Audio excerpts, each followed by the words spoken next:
for your hugely generous contribution to my research back in 1987 and 1988, when I was working on my master's in oceanography here at UH. Basically, without you, one hugely important aspect of my research would not have been able to be done without the grants that you gave me. And this was the deep sea work that I was doing. And it was pioneering work, dear arts colleagues. Pioneering work just simply had not been done before. I was deploying settlement experiments across seamount. Now, a seamount is an extinct undersea volcano, and the one that I was working with is about 150 nautical miles southwest of the Big Island of Hawaii. And I was lucky enough to be able to deploy them with the submersible, the Pisces 5, which we were at that point managing at the University of Hawaii. At 1,000 meters, there were two sets, 1,000 meters and 550 meters on cross. What your generous grant paid for was the design and the construction, and also in part the deployment of these experiments on that seamount with the submarine. And these experiments contributed enormously to the knowledge that we have, and it was very little knowledge that we had at the time, to describe what goes on in the deep sea when you have a hard surface, in this case manganese crusts, how colonies of organisms develop on these crusts. And the research question that was meant to answer, or begin to answer, was, because even then manganese crusts were of interest both commercially and scientifically, for their mineral content. And if you remove crusts from their seamount, what you have underneath is basalt. And what we were trying to look at was what might happen if you remove the crust and you left the basalt. Would anyone come and live there? We just simply didn't know. We'd done shallow water analogs, and in fact I did work in Coconut Island. I even spawned coral heads in the spawning tanks on the island and put samples of crust and basalt out there, but we had no idea what would happen in the deep sea. So what you all paid for, ARCS, was the deep sea part of this. And I cannot thank you enough. The work was published in 1992, and there hasn't been anything really since until about 5 or 6 years ago. And the most recent experiments that are out there now were only deployed 2 years ago. So you see what you have done, what you have made possible. So thanks again, and it's my huge pleasure to be asked to speak to you today on this auspicious occasion of the 50th anniversary of ARCS, because you have done wonders for science in this respect with regard to improving our knowledge of the deep sea. So with that very, very, I hope for you, happy opening, I'd like to turn to the topic of my talk. And this is actually what I was doing as research, and have continued to do as research to this very day, because I do maintain an extremely modest research program continuing on the formation of crusts and nodules. The research is important because we are, as a world community, increasing day by day the development and use of ocean resources. And we're not usually doing this to the benefit of the marine environment, unfortunately. And there are lots of stresses, and they are increasing on the marine environment. And they're not helped, of course, by our emissions either of pollutants such as greenhouse gases and other stressors like habitat destruction and overexploitation of the resources. So what is really, really necessary in order to develop effective measures to deal with these challenges to our marine environment in a responsible way is to have collaboration, as to have collaboration between all the various stakeholders that are involved in the deep sea and in the oceans generally. This is not only the depths, but everywhere from the coast all the way to the middle of the sea.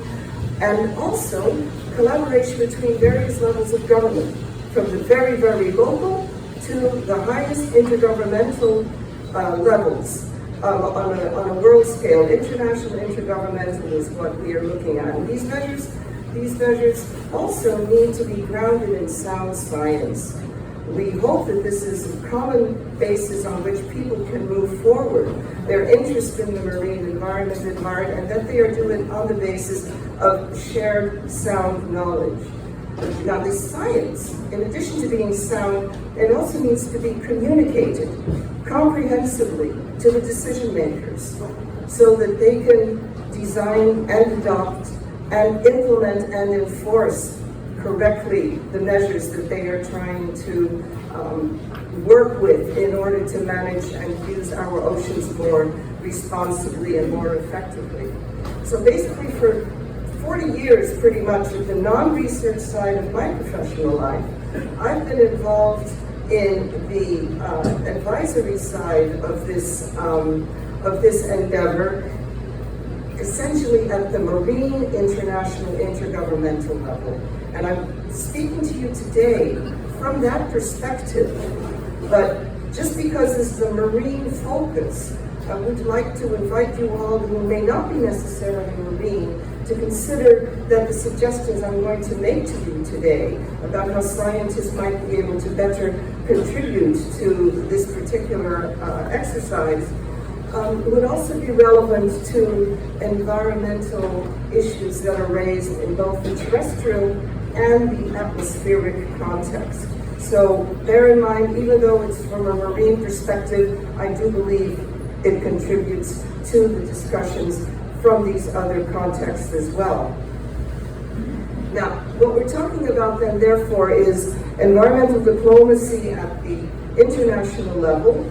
And you need to know that this is conducted amongst countries, all right? They're the ones with the votes, they're the ones with the power. And that's what you want to keep bearing in mind, particularly as you hear what I'm going to say towards the end of this talk. You're dealing with countries, and you're dealing with lots of countries. The United Nations has now, I think, something like 198 members, and there are other countries out there who, I won't go into this, who are not members of the United Nations, but who are involved in these negotiations as well. So we might be talking up to over 205 nation states in the world. Anyway, this body of nations takes on these subjects in the context of international law and the treaties that are concluded under the auspices of international law. So it's a very complex legal regime. And there are a lot of them. In any given treaty negotiation, you're going to have at least 150 countries somehow involved, and sometimes more. And what you have to then also add to this mix is something like hundreds of non-governmental stakeholders. At the last conference of the parties of the Paris Convention, I think there was something like 20,000 participants. I mean, trying to come forward with an approach to how to deal with greenhouse gas emissions, just to show you, the level of complexity that we're dealing with here. Now, my own involvement in environmental treaty work is basically in three sectors. I've dipped my toes into others, but I'm principally involved with shipping, with seabed mining, and with the prevention of pollution of the marine environment by dumping of wastes and other matter at sea. So there are the three sectors. And you can see that it's very, very, very complex, but a highly fascinating working environment. But what is really hard is you've got this cacophony of cultures, of languages, of legal systems, of interests, to find a useful way forward. And in this context, finding innovative approaches to maybe shift the dynamic, or people are getting a bit tense or a bit tired, because these negotiations can go on for weeks on end and for years on end, all right? So it always takes a long time to come up with, particularly because they're all consensus-based. It's very, very rare that a vote is taken. And so you're always trying to find a way around it. Everybody, if not totally happy, is not totally unhappy either. Anyhow, so you have these wonderful efforts every now and then when someone tries to do something different. And here, because we're in Hawaii, I want to tell you what I think is an absolutely brilliant story, but which also illustrates that I think that the beautiful language of actually our host culture can help contribute to environmental diplomacy. So we have our brilliant marine national monument here, right? Papahanaumokuakea, and that was inaugurated, at least 20 years ago, if not more? In any case, when our monument was inaugurated, we had to deal with navigation issues and environmental protection issues related to shipping in that context. And there is one agency, the International Maritime Organization, that deals with this. And so the U.S. had to go along to the IMO and describe the monument and introduce it and all the measures that they were going to put in place to warn shipping, how they had to deal with this. And so the U.S. is there, and we're talking at least, the IMO was set up under a treaty from the right after the Second World War, and there's at least 180, 90 members. So you've got that many countries in there, plus all the stakeholders, remember? So, and they're dealing with simultaneous interpretation, the 6 UN languages. So the U.S. shows up, and they're having this they're introducing our glorious monument. The room is a bit dark because there's a PowerPoint going on in the back, with pictures of the monument and all the undersea. And the U.S. opens up the description of our national monument, Papahanaumokuakea. And the minute that word came out, the U.S. goes on talking because they can't see really the audience all that well. But all the delegates, they're starting to punch at their microphones, right? And they're playing with their headphones because everybody's got mics on and they're listening to the interpretation. And the interpreters, they're having a total meltdown. Because at this point, all 5 languages, first time they heard Papahanaumokuakea, they gave up. And they went to the English booth, but the English booth hadn't been trained in Hawaiian words either, so the English booth was in despair. And so the entire meeting grinds to a halt, right? And the poor U.S. realizes, oh my God, what's going on? So the chair suspends the formal session and invites the U.S. delegation to please give a small tutorial, mostly for the benefits of the interpreters, because you want to really keep the interpreters happy, and how to pronounce Papahanaumokuakea. And so they do. And then after 10 minutes, this is all good, and the interpreters are happy, and you can tell, because they're up in a booth, right? There's about 6 booths, and they all got 2 terps in, right? And so when they start doing this up in the booths and yelling in the chair's ear, we know that we have a problem, the terps have settled down and all this stuff. So anyway, we stop and we resume the session with a big fun. And this was really big fun, although I'm not supposed to say that. The big fun happens during the coffee break, 30 minutes coffee break. Because all the delegations, they want to learn how to say this so they can go home, and say, and we know how to say the name of the monument. So what's really great is everyone gets their cup of coffee, and we make these huge concentric circles around the U.S. delegation, who then leads them in practicing how to say Papahanaumokuakea. You couldn't make it up. Anyway, so having said all of that, we've got the monuments all sorted out in the minds of the IMO, but I'm listening to this because I do all sorts of other treaties, right? I think I can use this. But Papahanaumokuakea, that's hard to introduce into a broader variety of contexts. And so I thought I'm going to use the Hawaii state fish. Now, I you don't get to answer this, but who knows the name of the Hawaii state fish and can pronounce it? You're Kama'aina, you don't count either. All right, well, I'm going to put you out of your misery. It's humu, nuku nuku, apu, right? Now, this is brilliant because it's fun to pronounce. You could introduce a fish in just about any context dealing with the environment, right? And so it's just a really, really different way to move a sticky situation forward.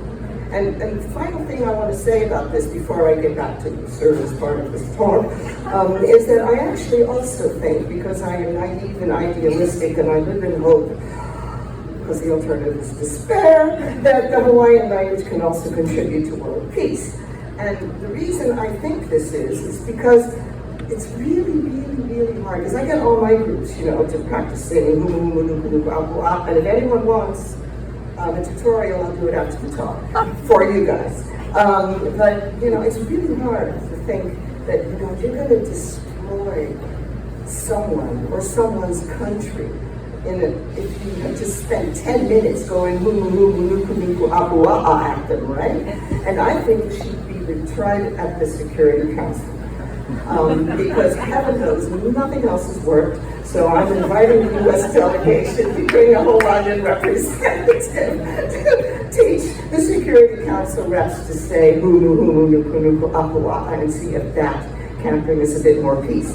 So anyway, the Tower of Babel situation is something that actually is something on which I have written, because what you need to also realize is that very few people in the world in these negotiations are actually talking in their native language. Right? English is basically the default, but that's usually someone's second or third language. And folks who have English as their native language operate at a huge advantage in these negotiations. And quite frankly, I think it's unfair.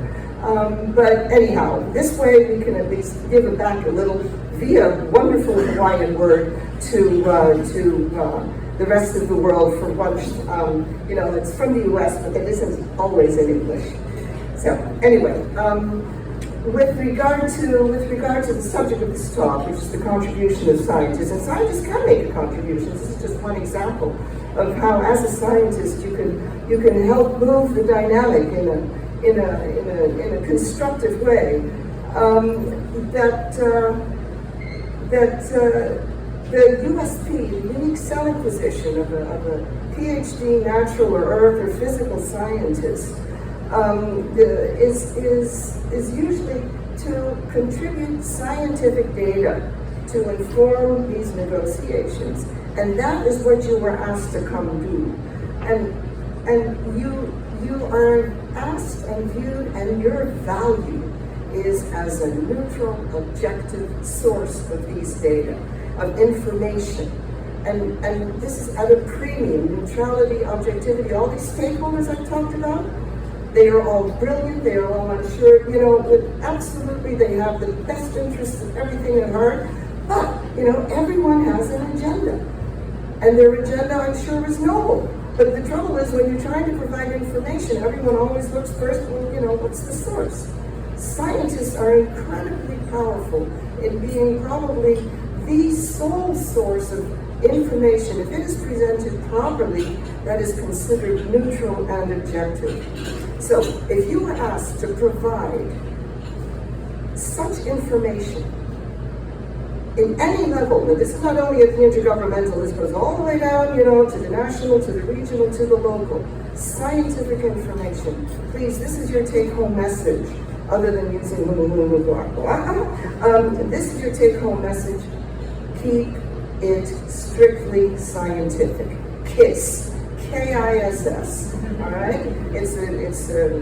Just don't talk about anything else. It means that you need to scrupulously refrain from the temptation to give your opinion on the issue at hand, all right? The pros, the cons, the merits, the demerits, the advantages, the disadvantages. This is not your job.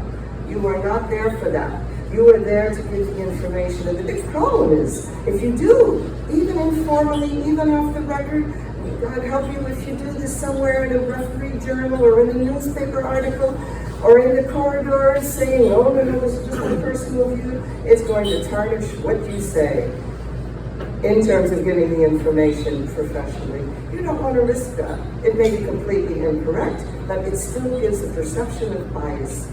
And this is what you truly, truly want to try to avoid. And so resist the temptation. Your opinion is not what you're there for. And I also have to say that at any level, but at the intergovernmental level where I work, this is not institutionally easy to do. Some treaty bodies make it easy to present the scientific information in a context where you're not immediately wondering about, are you going to be vulnerable to the situation? One body that does this, remember I told you I was involved with the dumping of waste in Mandarin Sea? There are two conventions that deal with that. The original one, the Muddy Convention, has already been around since 1972. They have endless experience, and they do this pretty much as right as you can get it, given all the other constraints you're operated on. They've got a dedicated scientific group. And the Conference of the Parties, they direct questions to the scientific group, and the scientific group goes away and deals with it. And they meet in person for a week, 6 months before the meeting of the Conference of the Parties. This happens every single year. And they also do intercessional work, by the way, but in any case, they meet, they try to answer the questions, and they come back, and the chair of the group describes to the parties, and it's always the first agenda item on the agenda of the Conference of the Parties of the London Dumping Convention and its protocol. Always the first agenda item, they report. And this particular treaty body comes the closest, I think, to being science-driven as any that I can think of. They really try hard. And this is a forum that could be an approach that could be copied in other areas as well. Having said that, there is another marine body, alas, who, bless its heart, it's got a hugely difficult task. This is the Seabed Mining Authority, the international authority to deal with the mining of, for example, the crusts and nodules on which I have done my research my entire life. They don't have anything remotely resembling this kind of structure.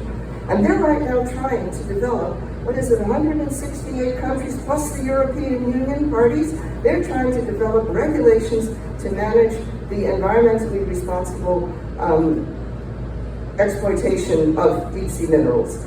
And it's an impossible task. It's completely impossible. It's made even more difficult because they don't have a proper structure through which scientific information can be conveyed to them without the issues that I have just raised about the perceptions of objectivity and neutrality and just not giving the idea that you might somehow have an interest in the outcome. The seabed mining is hugely controversial, and people are very, very passionate about this, pro and against. And it's just, but you're there as a scientist, remember, in this context, and I'm in this position a lot.